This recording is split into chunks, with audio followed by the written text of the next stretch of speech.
So last year many Indian tourist have visited Philippines. Philippines एक बहुत ही beautiful country है और यहाँ पर आप लोगों को बहुत सारे आइलैंड्स भी मिल जाएंगे।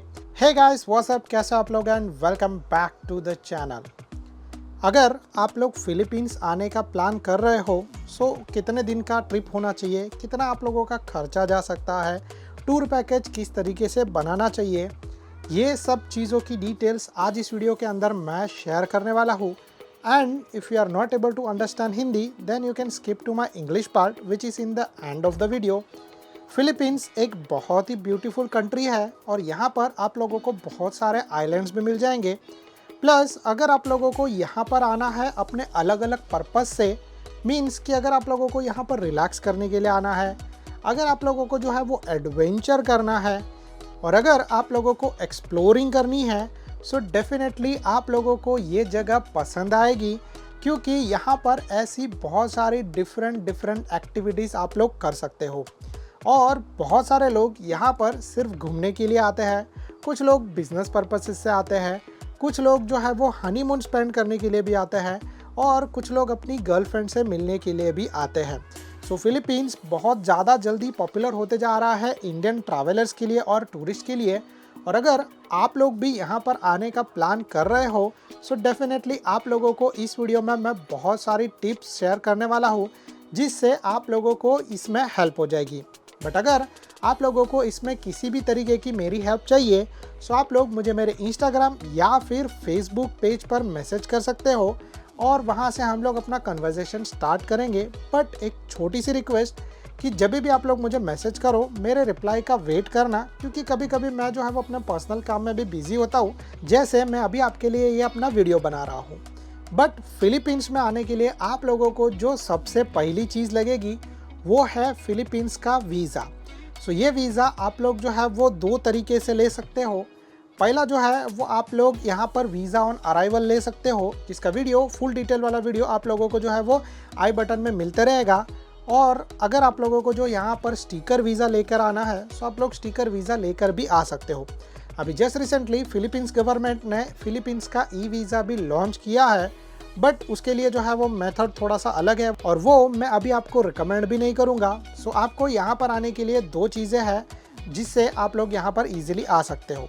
और अभी यहाँ पर बात करते हैं कि अगर आप लोग जो है वो ये टूर पैकेज बना रहे हो या फिर जो है इसका ट्रैवल आइटिनरी बना रहे हो, सो कितने दिन के लिए आप लोगों को यहाँ पर आना चाहिए उसके बारे में बात करें। सबसे पहला चीज़ ये है कि अगर आप लोग यहाँ पर अपने बिजनेस पर्पस के लिए आ रहे हो सो वो तो टोटली डिपेंड करता है कि आपका बिजनेस का टाइम या फिर आपको जो काम है उसका जो है वो कितना टाइम रहेगा। उसमें आप 3-4 दिन एक्स्ट्रा निकालने के बाद आप लोग आराम से जो है वो कुछ सिटीज़ को घूम सकते हो, जो नाइट लाइफ है वो उसको देख सकते हो। उसके अलावा जो कुछ एडवेंचर एक्टिविटी करनी है तो उसको भी कर सकते हो। अब इसके बाद जो है वो दूसरी चीज़ के बारे में बात करें, वो है कि अगर आप लोगों को अपनी गर्लफ्रेंड से मिलने के लिए आना है सो ये तो टोटली आपके ऊपर डिपेंड करता है कि आपको कितने दिन का प्लान बनाना है। बट अगर आप मुझे ये चीज़ पूछ रहे हो तो मैं आप लोगों को बताऊंगा कि आप लोग यहाँ पर पहली बार आने का प्लान कर रहे हो तो आपका जो ट्रिप है वो 15 से लेकर 20 दिन का या फिर मैक्सिमम जो है वो 25 दिन का बनाओ। 15 से लेकर 20 दिन मैंने क्यों बोला, क्योंकि इसके अंदर जो है वो आप लोग ज़्यादा स्पेंडिंग भी नहीं करोगे, अपनी गर्लफ्रेंड के साथ एक अच्छा खासा टाइम भी बिता लोगे और जो कुछ प्लेसेस है उनको एक्सप्लोर करना है वो भी इसके अंदर हो जाएगा। और आपके पैसे अगर बचेंगे तो आप उसको जो है वो अपनी दूसरी ट्रिप के लिए भी यूज़ कर सकते हो। अब इसके बाद हम लोग बात करें कि अगर आप लोग यहाँ पर एज अ टूरिस्ट या फिर अगर आप लोग यहाँ पर एज अ हनीमून आने का प्लान कर रहे हो सो आप लोगों को कितने दिन का ये ट्रिप प्लान करना चाहिए।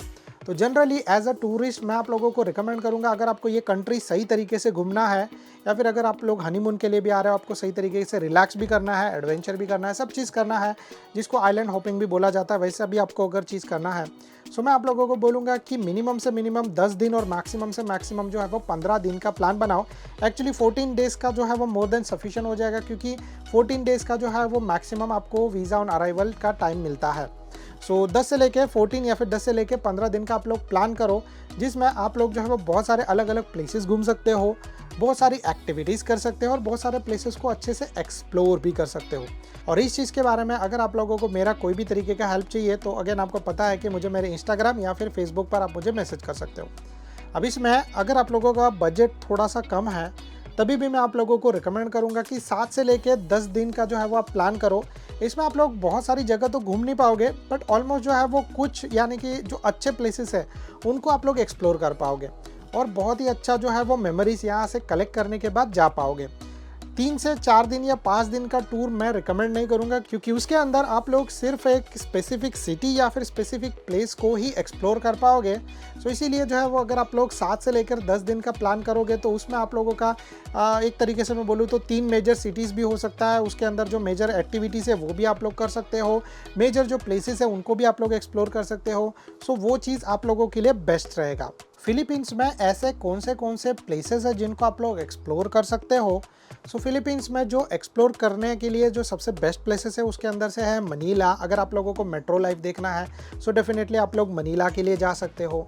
अगर आप लोगों को जो है वो बीच लाइफ और मेट्रो लाइफ और बाकी और भी एडवेंचर एक्टिविटीज़ करनी है सो मैं आप लोगों को सीबू रिकमेंड करूंगा। इवन सीबू में जो है वो आप लोग सबसे ज़्यादा किया जाने वाला एक्टिविटी है वो है व्हेल शार्क के साथ स्विमिंग करना, सार्डिन्स वॉचिंग करना। उसके अलावा जो है वो सबसे पॉपुलर यहाँ पर है 3 आवर्स का रिवर का जर्नी, जो बहुत सारे टूरिस्ट करते हैं, इंडियंस भी करते हैं और फॉरेनर्स भी करते हैं। तो उनको वो जर्नी करने में डेफिनेटली बहुत मज़ा आता है। डेफिनेटली मैं आपको रिकमेंड भी करूँगा कि अगर आप लोग सीबू जाओगे तो ये सारा चीज़ जो है उसके अंदर इंक्लूड करो।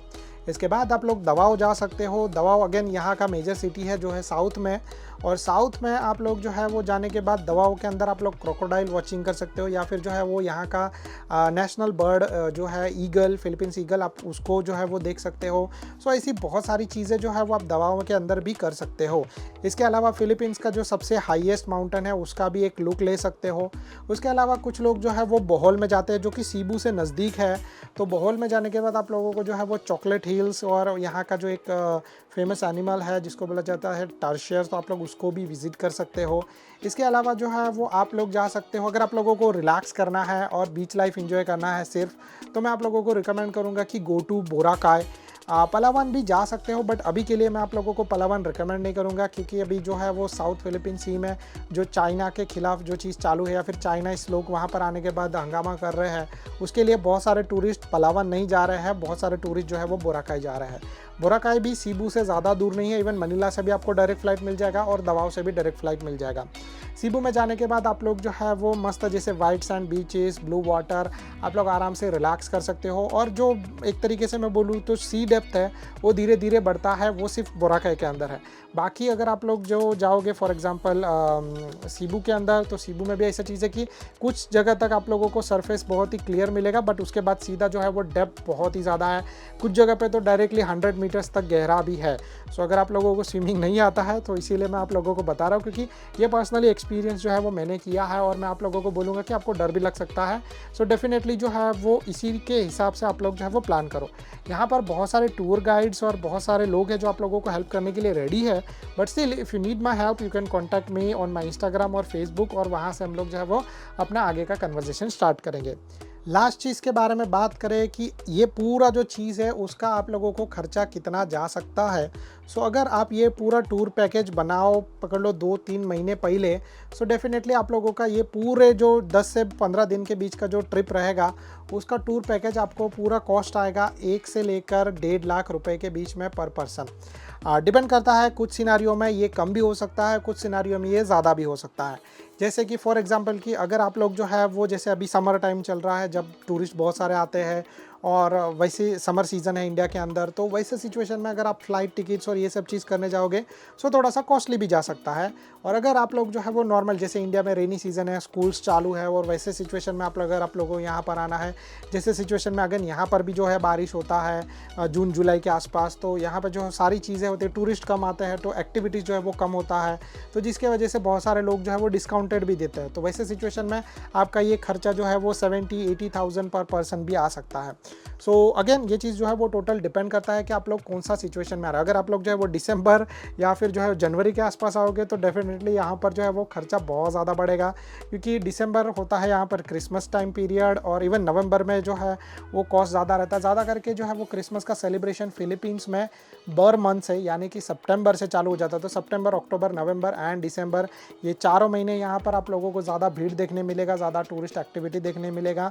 तो आप लोगों को ये चीज़ मैंने शेयर शेयर कर दिया और आप लोगों को ये चीज़ मैंने बता दिया। अगर आप लोगों को ड्राई टाइम चाहिए, ड्राई सीजन चाहिए, सो डेफिनेटली मैं आप लोगों को रिकमेंड करूँगा कि मार्च, अप्रैल और मई, इन तीनों महीने के बीच में जो है वो ट्रैवल करो। यहाँ पर समर सीज़न होता है और समर सीज़न में एक और चीज़ होता है कि यहाँ पर हीट बहुत ज़्यादा होगा, सो आप लोगों को जो है वो पसीना भी बहुत ज़्यादा आ सकता है।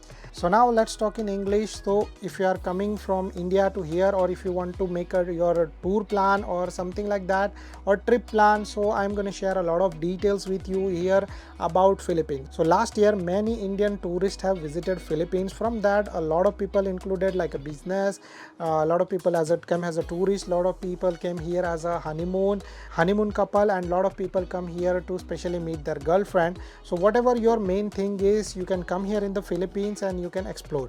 But now let's talk about how many days are sufficient if you are going to explore Philippines, and if you want to either enjoy, if you want to either take just relax, you want to do adventure trip, or you just want to explore few places which are like uncertain or new to you, so that how many days you will make your trip plans. So for example, you are a businessman and you come here for some kind of work or business here in the Philippines, so I will just say like that you can add 3 or 4 extra days in your itinerary. After your work is done, you can explore some places, some good places, you can have some good memories like that.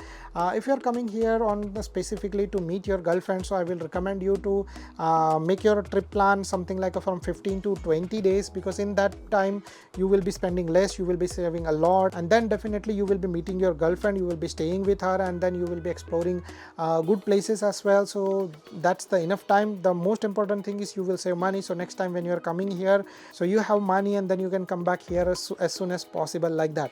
So now let's talk about if you are coming here as a tourist, or if you are coming here to just celebrate your honeymoon like that, so how many days are enough? So according to my experience, I will suggest like that if you are coming here in the Philippines, so you will make your trip plan from 10 to 15 days, or I can say like a 10 to 14 days, because on few visas you will get the visa on arrival. So like it's a visa free entry, you don't need to pay anyone, but you can explore the Philippines for like a 14 days. So if you want to come here on visa on arrival, you can check my full detail video here on the I button. And if you want to apply for the Philippines visa, then you need to go for sticker visa. Yes, they have recently started Philippines e-visa, but I won't recommend it as you need to face a lot of issues, as well as it's in just only beta testing system. But you can apply for your sticker visa, which you can get for like a 7 days, 14 days or 30 days. Full detail video you can be again finding here in the I button. So like after getting visa, you can come here Philippines and you can explore Philippines without any problem. And for that I will recommend you to make your plan from 10 to like a 14 or 15 days. If you're on budget, or if you want to just like finish your trip little early, so that I will recommend you to minimum 7 to 10 days you can spend here in the Philippines. That will be better, because in that time period you will be exploring some good places, you will be you are able to have some relax as well, you can collect some good memories as well. If you are planning for just only 4 or 5 days, that I don't recommend you, because you are not able to explore a lot of place. Yes, you will be exploring just only one specific place which you maybe like, but other than that you will be not able to explore a lot of places like that. Other than that, if you are coming here, so what you will be your cost? So according to 10 to 15 days or 10 to 14 days you will be coming here, so your whole trip cost will go somewhere around 1 to 1.5 lakh per person. There are lots of situation, it might be goes down or it might be increasing. For example, if you book this trip or this tour like a 2 months or 3 months earlier, then the cost will be definitely going less. You can just spending something like a 60 or 70,000 to like 80,000 rupees per person. And if you are like going for like a season, like if you come here in the Burr months like a September, October, November, December, which is they are celebrating Christmas, so the cost will be a lot higher. You can expect like 1.5 lakh to 2 lakhs per person, because that time everything is costly and lot of tourists are coming. So that's the another thing. Plus there are things like that, if you are coming in here in January, again the cost is higher.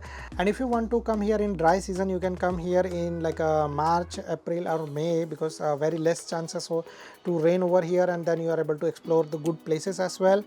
Plus if you want to just like go little more less down, you can try to plan your journey somewhere around June or July when it's starting of the rain over here, and very less tourist people are coming in that time duration, so that a lot of people will give you discount in such kind of trip or such kind of experience like that.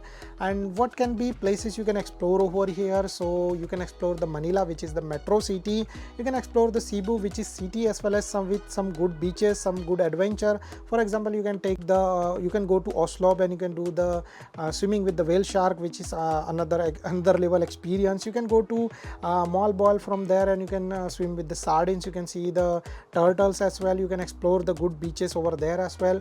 Plus, if you're going to Mall Ball, there is a little bit, just only like a 30 minutes or 1 hour journey to another like a river adventure, which is country which like takes 3 hours. So you will be going on the top of the mountain, and from that you are coming with the river down. A lot of people are taking that journey, that experience, which is really good, and I will recommend you to do something like that. Plus, from Cebu there is a next place is like a Bohol.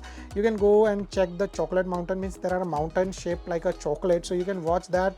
Plus you can watch their special you can say the specific animal over there, which is really famous here in the Philippines. I think so they call it tarsier like that.